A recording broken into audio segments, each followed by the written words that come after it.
Chapter 5. Gaano ka katangkad? Ang pagtawid sa karagatan ay hindi madaling gawain. Ang sino mang makagagawa nito ay dapat kasing lakas ng agila o hangin. Si Sita ay namangha sa napakalaking lakas ni Hanuman. Nang makita siyang pumailang lang sa mga bukiri ng bulaklak ni Ravana, kasama ang malawak na karagatan sa harapan niya. Napagtanto niya ang laki ng kanyang kabayanihan. Agad na nahihiya si Hanuman. Hindi niya inaasahan na purihin ng kanyang pinakamamahal na ina, si Sita, si Hanuman. Umiwas si Hanuman ng tingin sa kanya at sinabi, "Mahal kong Diyosa, tinitiyak ko sa iyo na sa lahat ng mga unggoy, walang unggoy na kasing husay ko. Sila ay aking kapantay, kung hindi man nakatataas. Sila ay napakaraming kaalaman, ang kanilang husay sa lahat ng uri ng sandata ay kahanga-hanga, at ang kanilang katapatan kay Rama ay hindi natitinag. Pinili ako ni Rama upang dalhin sa iyo ang mensaheng ito dahil ako ang pinakamababang ranggo ng sundalo sa kanyang hukbo at sa gayon ang pinakaangkop na mensahero. Tiyak na walang hari ang magsasakripisyo ng kanyang pinakamahusay na mga sundalo para sa ganoong misyon." Ang pagpapakumbaba ni Hanuman ay lubos na nagpakilos kay Sita. She asked, "Pote, I have a question. Can you answer it for me?" Tuwang-tuwa si Hanuman nang sabihin ni Sita ang salitang, "anak."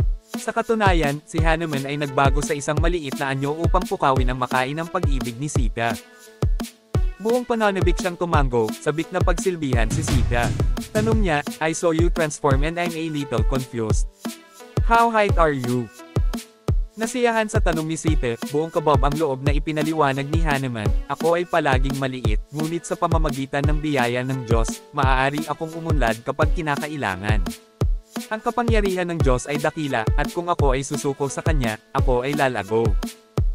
Kung hindi, ako ay mananatiling maliit magpakailanman." Napangiti si Sita, napagtanto ang malalim na kahulugan ng mga dalisay na salita ni Hanuman. Nagsalita siya sa isang mapagpakumbaba, missionary na tono. Hindi niya sinabing tutulungan niya si Sita. "Kung babalik ako kina Rama at Lakshmana at sabihin sa kanila na nasa Langka ka." Hindi sila magdadalawang isip. Si Sugriva at ang kanyang hukbo ay magmamarcha patungong Langka. Mangyaring maghintay ng matyaga hanggang sa dumating si Rama upang kunin ka. Mangyaring bigyan ako ng isang bagay upang matulungan akong makahanap ng angkop na asawa sa Sri Lanka. Inilagay ni Sita ang sutimeni, isang koro ng isinusuot ng mga babaeng may asawa, sa ulo ni Hanuman at hiniling kay Rama na ayalay ito sa kanya. Nang makita ito, sinabi ni Sita, "Sita, alalahanin mo ang 3 hiyas na ito, dahil ibinigay ito sa akin ng aking ina sa harapan ni Rama at ng iyong ama."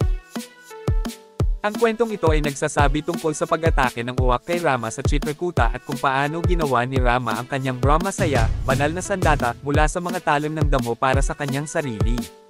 Naghanda si Hanuman na maghatid ng mensahe sa kanyang walang hanggang guro.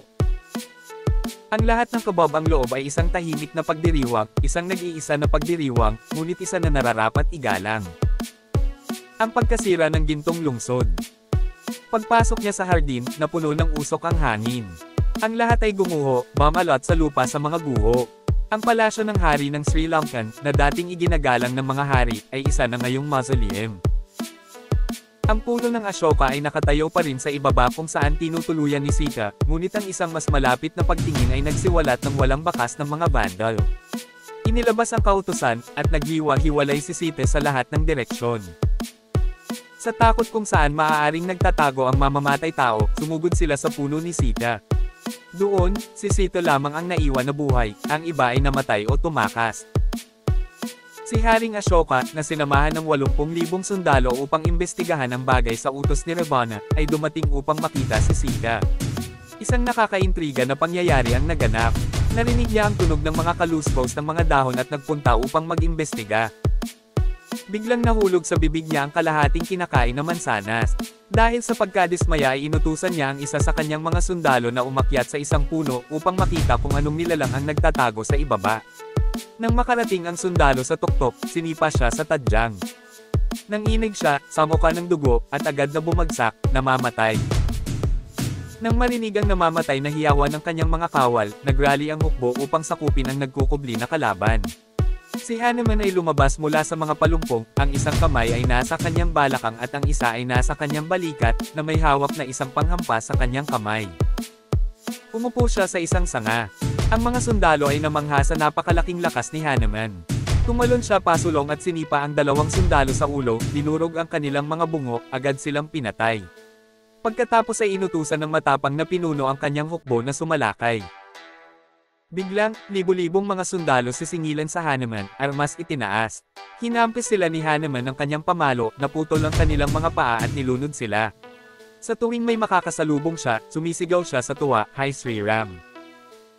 Sa loob ng ilang minuto, 80,000 sundalo ang gumawa ng kasaysayan. Nagpatuloy si Hanuman sa pagkain ng prutas hanggang sa dumating ang isa pang grupo. Sa pagkakataong ito, ayaw ni Ravana na magpadala ng isang walang kakayahan na general, ngunit ipinadala ang kanyang matapang na anak, si Akshay Kumar. Sa halip, ang bayaning ito ay hindi kailanman natalo sa isang labanan, at ang kanyang hindi natitinag na pananampalataya ay nagpalalim lamang sa determinasyon ni Ravana. Noong unang hampasin siya ni Hanuman sa dibdib, gumuho ang lahat. Hindi man lang siya binigyan ni Hanuman ng pagkakataong ipagtanggol ang sarili. Sa katunayan, sinubukan niyang talunin ang prinsipe ng baboy ramo, ngunit walang resulta. Sa wakas ay hinawakan ni Hanuman ang binti ni Hanuman at pinaikot ito, na naging sanhi ng pagbagsak ng kanyang ulo sa lupa. Ang kalunos-lunos na pagkamatay ni Akshay Kumar ay nagulat sa Sri Lanka. Walang gustong lumapit kay Hanuman. Labis na nagdadalamati sa pagkamatay ng kanyang pinakamamahal na anak, na walang ibang pagpipilian, ipinagkatiwala ni Ravana ang gawain kay Indrajit, ang kanyang panganay at pinakamakapangyarihang anak. Sa pagtatasa ng sitwasyon, napagtanto ni Indrajit na ang kanyang kaaway ay hindi ordinaryong tao at hindi maaaring patayin. Ang layunin niya ay talunin at hulihin siya. Inatake niya si Hanuman sa lahat ng posibleng paraan, ngunit walang makakatalo sa sagradong unggoy. Sa wakas, pinili niya ang pinakamakapangyarihan at maaasahang sandata, ang Brahmabhasha, ang banal, malinis na lubad. Ngumiti si Indrajit at nagpana ng palaso sa dibdib ni Hanuman. Hinampis ng Brahmabhasha ang dibdib ni Hanuman, na natakot sa kanya. Seryoso niyang pinag-isipan ang susunod niyang plano. Napagpasyahan niya na ang pagsira sa mga hukbo ng Ashoka at Ravana ay hindi dapat maging katapusan ng kanilang unang paghaharap. Ang kanyang layunin ay bigyan si Ravana ng matinding babala. Matapos gumawa ng kalituhan at magkaroon ng katanyagan sa Sri Lanka, oras na para harapin ang hari. Pagkatapos siya ay piniringan at iginapos kasama ang Brahmabhasha. Hindi maintindihan ng mga sundalong nakasaksi sa kaganapan ng magiliw ng ngiti ni Hanuman habang siya ay nakagapos sa Brahmabhasha. Binasbasa ni Brahma si Hanuman at pinalaya siya sa lahat ng sandata. Gayunpaman, dahil sa paggalang sa sagradong bagay at sa kanyang pagnanais na makilala si Ravana, kusang sumuko si Hanuman sa pagkaalipin. Nakaupo si Ravana sa isang mataas na gininto ang trono at pinanood ang mga tusong unggoy na pumapaligid sa Sri Lanka. Galit na galit siya dahil nabigo ang kanyang mga sundalo na hulihin ang mabisyo at mapanganib na unggoy. Si Hanuman ay may malalim na paggalang kay Ravana. Siya ay walang alinlangan na kapansin-pansin, kung hindi para sa kaaway ng relihiyon. Maaari siyang maging tagapagligtas ng mundo, ngunit sa kasamaang palad, ang lahat ng ito ay isang ilusyon lamang. Sa katotohanan, siya ay isang demonyo, isang nakakatakot na kasamaan. May mga palatandaan na malapit ng magising si Hanuman. Dahil wala siyang lugar na mauupuan, naisip ni Hanuman na dapat niya itong tulungan.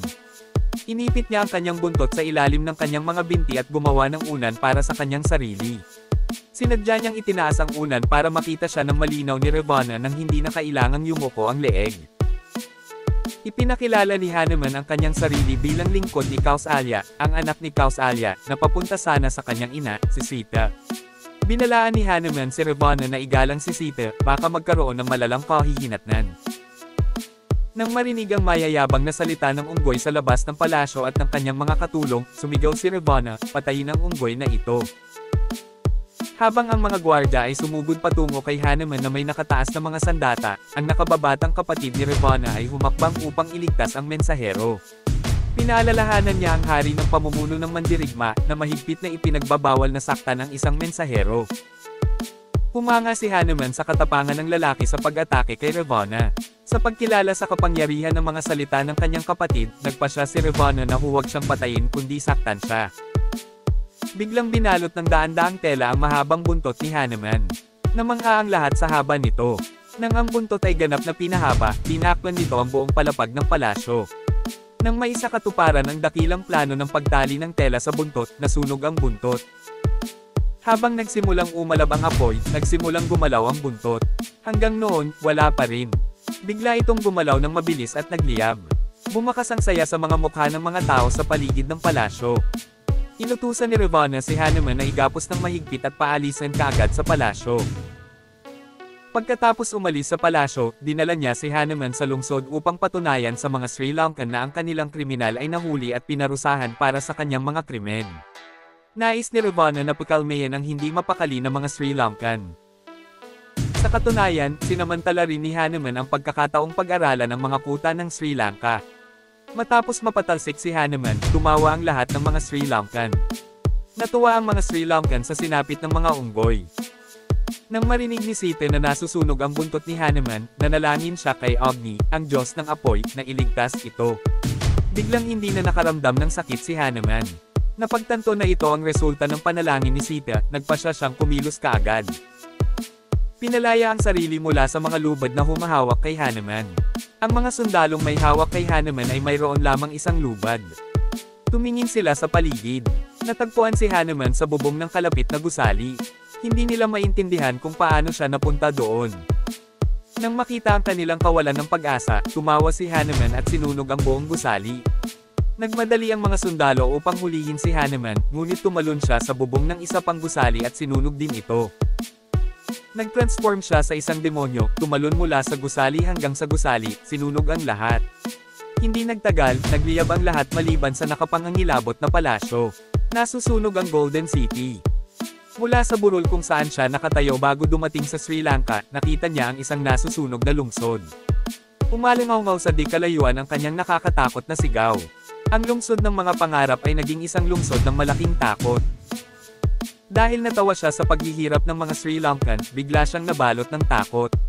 Bigla siyang nagbago ng isip. Ang pinakamahusay na paraan upang talunin ang kaaway ay ang sirain ang kanyang pananampalataya. Ulan sa Sri Lanka.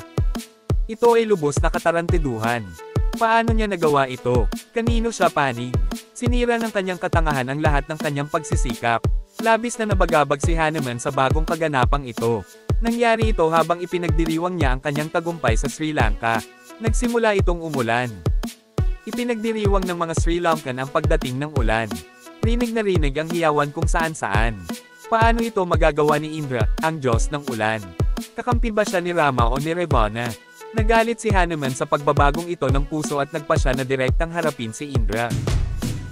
Nakita niya si Indra na nagpaplanong bumalik sa ulap pagkatapos makumplito ang kanyang misyon. Pinigilan siya ni Hanuman at tinanong ang sarili niyang mga aksyon. Ngumiti si Indra at sinabihan si Hanuman na bantayang mabuti ang sitwasyon sa Sri Lanka. Lumingon si Hanuman upang tumingin at nakita ang mga tao na sumisigaw sa sakit, tumatakbo mula sa bawat haligi. Ang lungsod ay nasa kabuluhan, at ang apoy ay kumalat. Ang higit na ikinagulat niya ay ang patuloy na malakas na ulan sa Sri Lanka. Tumingin si Hanuman kay Indra, na napangiti sa pagkalito. Ngumiti si Indra at sumagot, Hanuman, ang ulan ay hindi tubig, kundi panggatong. Dahil sa lakas ng loob ni Indra, tumangala si Hanuman sa tuktok ng bundok. Mula sa isang mataas na anggulo, nakita niya ang Sri Lanka na nasusunog sa bawat sulok. Muli siyang inabot ng takot, ngunit sa pagkakataong ito ay sa ibang dahilan. Ginawa niya ang pinakamalaking pagkakamali sa kanyang buhay. Paano niya nagawa iyon? Kung ang bawat sulok ng Sri Lanka ay nasusunog, si Sita ba ay matupok din ng apoy? Pumasok si Ashoka sa palasyo at sinumpa ang sarili. Siya ay may katangahang sinira ang kanyang mga plano na maglakbay sa Sri Lanka. Kung namatay si Sita sa apoy, wala siyang dahilan para mabuhay. Tatalo na sana siya sa apoy. How dare she confront Sukuru, Rama, and Lakshmana? Ito ang resulta ng labis na pag-uugali. Ang stress ay nakakubli sa katotohanan ng buhay, at ang mga aksyon ng tao ay tinutukoy ng mga emosyon. Ang galit ay gumagawa ng mga tao na hanggal at insensitive.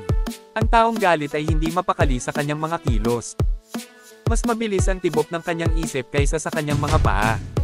Ang pinagkaiba lang ay ang kanyang isip ay nakatuon sa kinabukasan, habang ang kanyang mga paa ay nakatuon sa kasalukuyan. Ang kanyang isip ay tumatakbo habang iniisip kung ano ang mangyayari kung si Sita ay namatay sa nakasinding apoy. Kung namatay ang ina ni Sita, iiwan ni Rama at Lakshmana ang kanilang mga katawan. Kahit si Subhuti ay hindi mapapatawad ang sarili. Paano matitiis ni Bharata at Shatrukanda ang ganoong kapalaran? Nang marinig ang balita ng pagbagsak ng sagradong dinastiyang Ikshaku, lahat ng nabubuhay na nilalang ay nagluksa. Ang puso ko ay puno ng galit, at ako ay nagkasala sa pagsira sa mundo. Ang nagdadalamhating si Hanuman ay nagmuni-muni. Biglang dumating si Hanuman kay Haring Ashoka. Biglang lumitaw ang mga mapalad na simbolo sa lahat ng dako. Ang kanyang isip ay mahimalang huminahon, at ang mga positibong kaisipan ay nagsimulang damaloy muli. Paano maaaring makapinsala sa apoy ang apoy? Ang kadalisayan ng ina ni Sita ay parang apoy. Ang kapangyarihan ng kanyang panalangin ay nagligtas sa aking buhay, at ang aking buntot ay hindi nasunog. Paano siya namatay sa apoy? Napaisip si Hanuman sa sarili. Nakaligtas siya salamat sa sarili niyang kadalisayan at sa kapangyarihan ng sagradong pangalan ni Rama. Sa sandaling iyon, isang makalangit na tinig ang nagpahayag na si Sita ay ligtas na. Nakahinga ng maluwag si Hanuman. Nagpatuloy siya sa pagtatanong tungkol sa kalagayan ni Sita sa Ashoka. Natutuwa siyang makita itong ligtas. Sa basbas ni Sita, naghanda siyang bumalik kay Rama at sa kanyang hukbong unggoy. Kung mahirap hanapin ang ina ni Sita, mahirap ding dalhin dito si Rama. Kung mahirap pumunta dito mag-isa, hindi madaling ibalik ang hukbo ng unggoy. Kung mahirap maglakbay mag-isa, ang pangunguna sa milyon-milyong unggoy ay kabaliwan. Ang unang titik, pulis, ay sumisimbolo sa katapangan. Ang huling titik ay kumakatawan sa kalungkutan. Nahanap ko na si Sita. Ang mga naghahanap ay bumalik na may balita ng kanilang pagkabigo.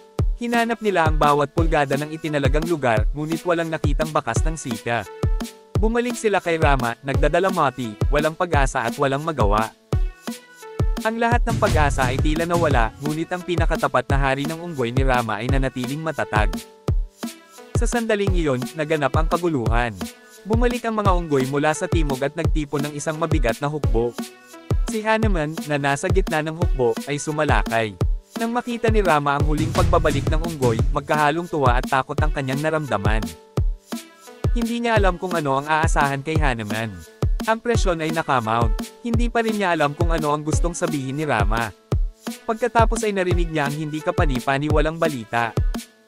Nang marinig ang mga salitang ito, napagtanto ni Rama na si Hanuman ay hindi lamang matalino ngunit mayroon ding malalim na pananaw sa hinaharap. Para mapasaya si Rama, binago niya ang kanyang grammar. Hinawakan ni Hanuman ang kanyang lalamunan at napabulalas, nahanap ko na si Sita. Nang makita ni Hanuman si Rama, napagtanto ni Hanuman na ang kanyang guro ay nasa ilalim ng matinding presyon at hindi sigurado sa kinalabasan ng paghahanap. Nang makita ang mga pinuno ng iba pang mga pangkat ng paghahanap na nagtipon sa paligid ni Rama.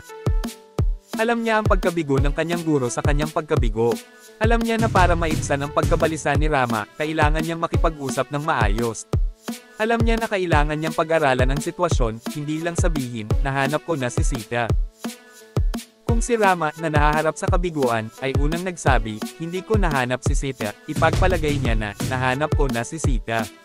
Ang pag-iisip na ito ay magiging mapaminsala. Tumanggi si Hanuman na ipahayag, nahanap ko na si Sita. Dahil ito ay humantong kay Rama na gumawa ng maling conclusion. Bago dumating si Hanuman, binigkas ni Rama ang isang pangungusap upang palakasin ang kanyang pananampalataya at hikayatin ang kanyang pasensya.